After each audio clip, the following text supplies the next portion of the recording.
Middle east में जारी युद्ध की तेल सप्लाई पर मंडराते खतरे को देखते हुए प्रधानमंत्री मोदी ने राज्यों के मुख्यमंत्रियों के साथ अहम बैठक की है। बैठक का मुख्य मकसद यह सुनिश्चित करना था कि ग्लोबल संकट के बावजूद देश में पेट्रोल, डीजल और जरूरी सामानों की सप्लाई ना रुके और आम जनता पर इसका बोझ ना पड़े। इसी पर देखिए खास रिपोर्ट।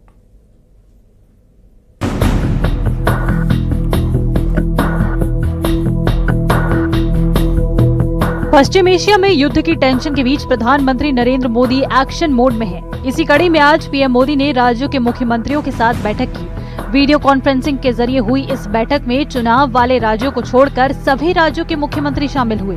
रक्षा मंत्री राजनाथ सिंह और गृह मंत्री अमित शाह के साथ साथ मध्य प्रदेश के सीएम डॉक्टर मोहन यादव और छत्तीसगढ़ के मुख्यमंत्री विष्णुदेव साय भी प्रधानमंत्री की बैठक में मौजूद रहे। बैठक में पीएम मोदी ने पश्चिम एशिया संकट पर मुख्यमंत्रियों के साथ चर्चा की। संकट के बीच पीएम मोदी ने राज्यों की तैयारी की समीक्षा की। इस बैठक में तेल और गैस की आपूर्ति पर भी चर्चा हुई। साथ ही बैठक में अफवाहों और कालाबाजारी पर सख्ती की नसीहत भी दी गई। इससे पहले आज सरकार ने तेल की कीमतों को कंट्रोल करने के लिए एक बड़ा फैसला लिया था और पेट्रोल डीजल पर एक्साइज ड्यूटी घटा दी थी।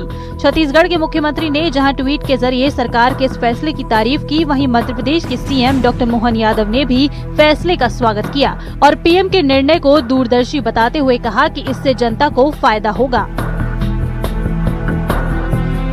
युद्ध के माहौल में माननीय प्रधानमंत्री श्री नरेंद्र मोदी जी द्वारा भारत सरकार के द्वारा तेल रिफाइनरियों पर अपनी पॉलिसी के बलबूते पर मार्केट में डीजल पेट्रोल के दाम न बढ़े और रिफाइनरियां अपना उत्पादन सरलता सहजता से करती रहे, एक बड़ा निर्णय किया गया। उनने एक्साइज ड्यूटी घटा करके हमारे यहाँ पे अपने इस देश के अंदर पेट्रोल डीजल की उपलब्धता पर्याप्त रहे और उपभोक्ताओं पर पेट्रोल डीजल की दाम के ऊपर ज्यादा लोड न पड़े।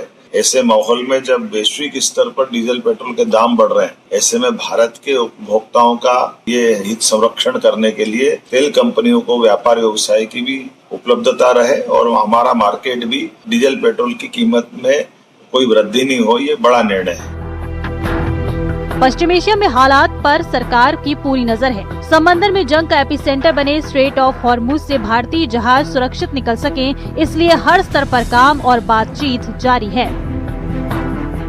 There are several efforts that we've seen, reports about countries talking about coalition and as to what should be done to strengthen the transit of ships from Straits of Hormuz. In several forums, in several places, there are these initiatives which are being discussed. We are aware of them. We are closely following the matter, as also developments in the West Asia, ongoing conflict in West Asia. And our point of view is that we continue to call for ensuring safe and free navigation through the Strait of Hormuz as a matter of priority. PM Modi ने कुछ दिन पहले ही देश को आगाह किया था कि मिडिल ईस्ट का ये संकट भारत के लिए लंबी मुसीबतें खड़ी कर सकता है। केंद्र सरकार अपनी तरफ से हर मुमकिन कदम उठा रही है, लेकिन जमीनी स्तर पर इन योजनाओं को कामयाब बनाने की असली जिम्मेदारी राज्यों के कंधों पर है। इसलिए मिडिल ईस्ट में जारी युद्ध और तेल सप्लाई पर मंडराते खतरे को देखते हुए पीएम मोदी ने राज्यों के मुख्यमंत्रियों के साथ अहम बैठक की। बैठक का मकसद साफ है कि दुनिया में चाहे कितनी भी उथल पुथल मचे, लेकिन भारत में तेल, गैस और जरूरी सामानों की सप्लाई रुकनी नहीं चाहिए और आम जनता पर बोझ ना पड़े। न्यूज़ 18 के लिए ब्यूरो रिपोर्ट।